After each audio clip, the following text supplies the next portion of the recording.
Hi, my name is Hannah. Welcome back to my channel, Savage Reads.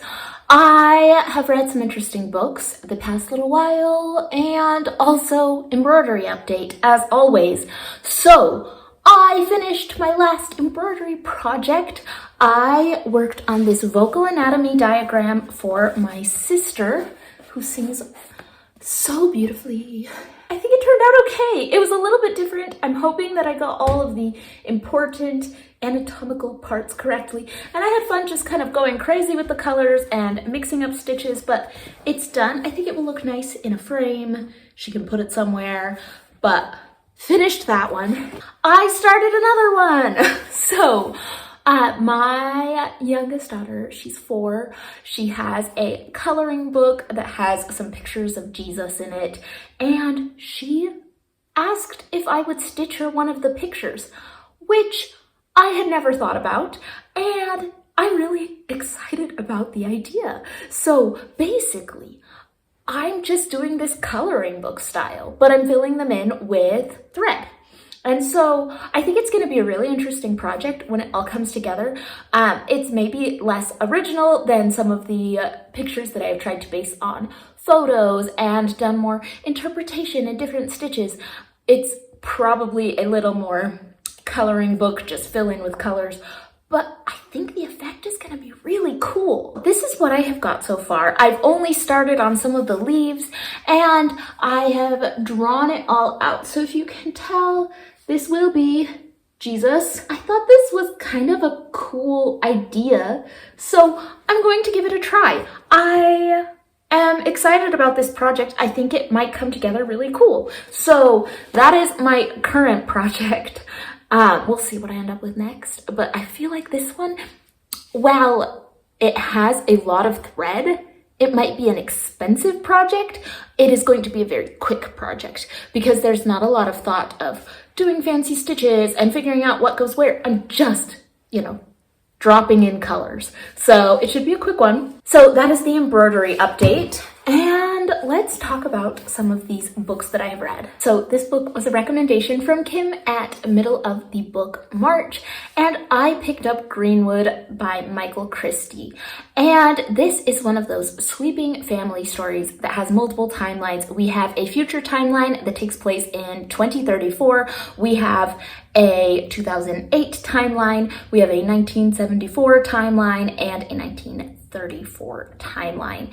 And I found some of these timelines to be so compelling, especially the 1934 timeline. We have really interesting and compelling storylines that include things like missing babies, near-death experiences, future disasters, and I think it had some really exciting elements, and the way it all came together was really lovely. This is one of those beautiful family dramas throughout the years, and they all have the connection of this one place that brings them all together, and I really enjoyed this book.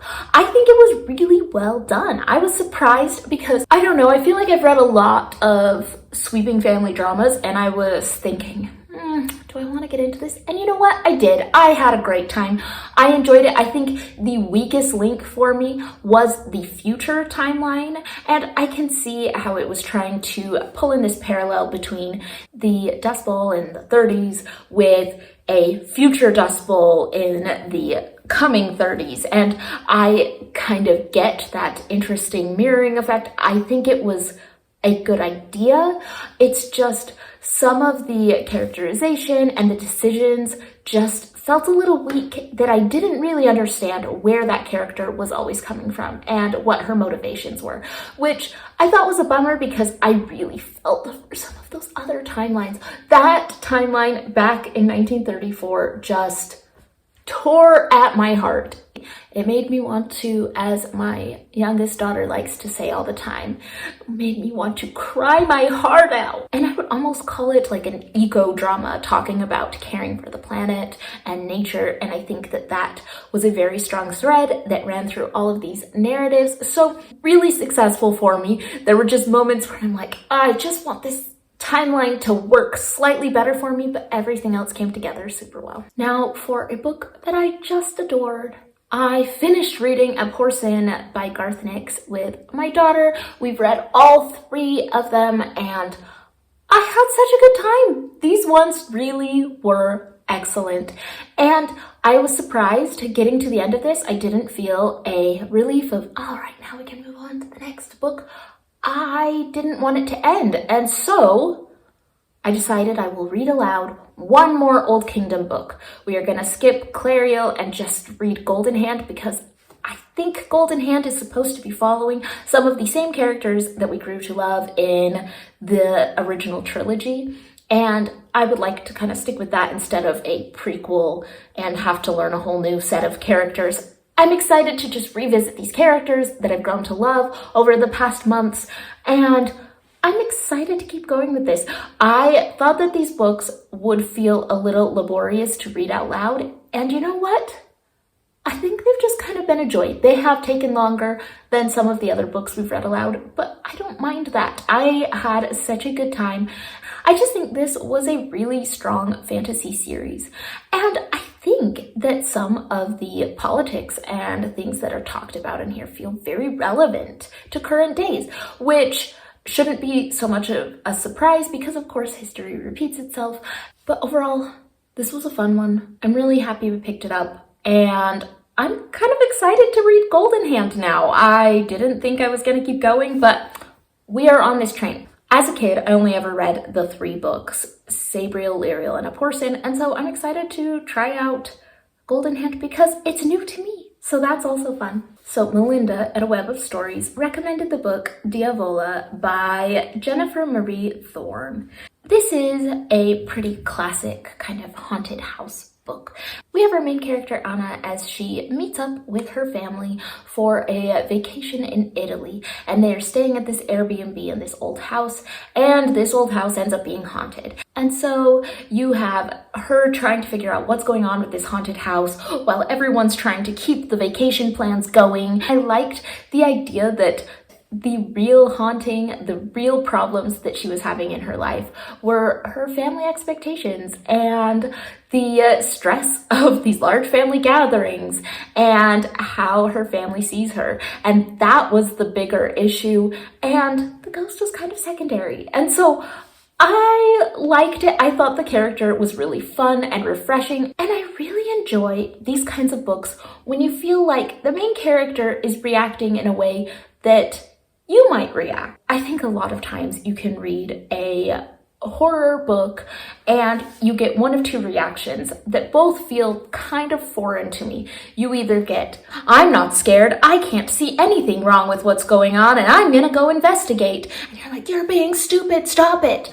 Or you get, I'm so terrified I have to run away, everything's horrible, this is awful. I think you kind of get those 2. I love when you get a character that's trying to be smart about it and is also thinking things through in a way that feels very relatable. I think there are some really fun things that make this character really compelling, this main character, and her interactions with her family and with the haunting. I think there were a few things that just seemed a little rushed toward the end, didn't quite get how it was all working out. But you know what? I had a good time, and I think that it was really well done. So I enjoyed this one. Thank you, Melinda, for recommending it. I had a good time. This next book is a recommendation from Sue Jackson, so I will make sure to link her channel down below. And I read Firekeeper's Daughter by Angeline Booley. And I'm just going to read the description of this book to make sure we're all on the same page here. As a biracial, unenrolled tribal member and the product of a scandal, Donis Fontaine had never quite fit in, both in her hometown and on the nearby Ojibwe reservation. When her family is struck by tragedy, Donis puts her dreams on hold to care for her fragile mother. The only bright spot is meeting Jamie, the charming new recruit on her brother's hockey team. After Donis witnesses a shocking murder that thrusts her into a criminal investigation, she agrees to go undercover. But the deceptions and deaths keep piling up, and soon the threat strikes too close to home. How far will she go to protect her community if it means tearing apart the only world she's ever known? Now, this book deals with a lot of really important topics. It talks about what it means to be biracial and how she fits into the community she's a part of. It talks about family relationships and scandal. It talks about Native rights, and it talks about so many important things. I really appreciate it for that. I think the story itself was very compelling. I needed to know what happened. I was very much hooked on it.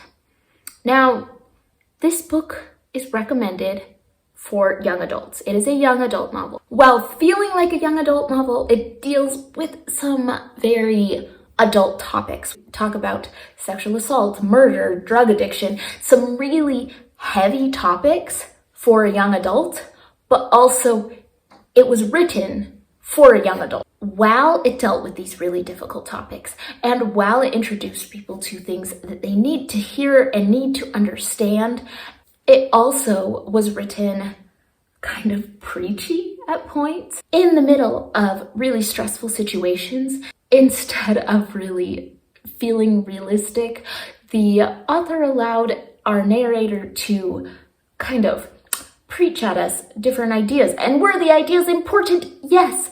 But did it feel a little bit shoehorned in, like, oh yes, this is really horrible, but did you know 1 in 5 Native women experience something like this? Like, it just seemed kind of preachy instead of just showing us the story and letting us draw our own conclusions. It very much gives you what you should be thinking. And I don't necessarily know if that's bad. It just feels like it's talking down to me as the reader, and maybe a younger audience wouldn't feel that as much. I also feel like the romance was exactly what an 18-year-old would think is romance, and all of the conclusions that she comes to about what love means and romance feel very what a young adult would look for in a relationship. And it's fine. It's just, why is she so head over heels for some random guy that just shows up?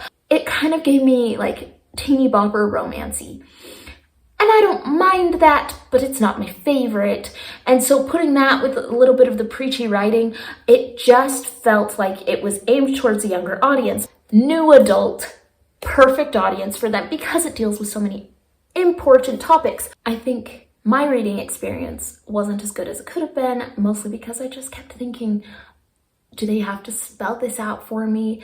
I feel like I could understand the significance without it being written down. And so I do think the book overall was really good. I liked the story, but it seemed a little out there. Going undercover for the FBI when you're an 18-year-old, and then the FBI, for some reason, asking her to cook meth, like, that was a little strange. Still a compelling story and a lot of good stuff going on in it. I just don't know what to think about it, because for me, there were just a few things that just kind of drove me nuts. And that is what I have read last week.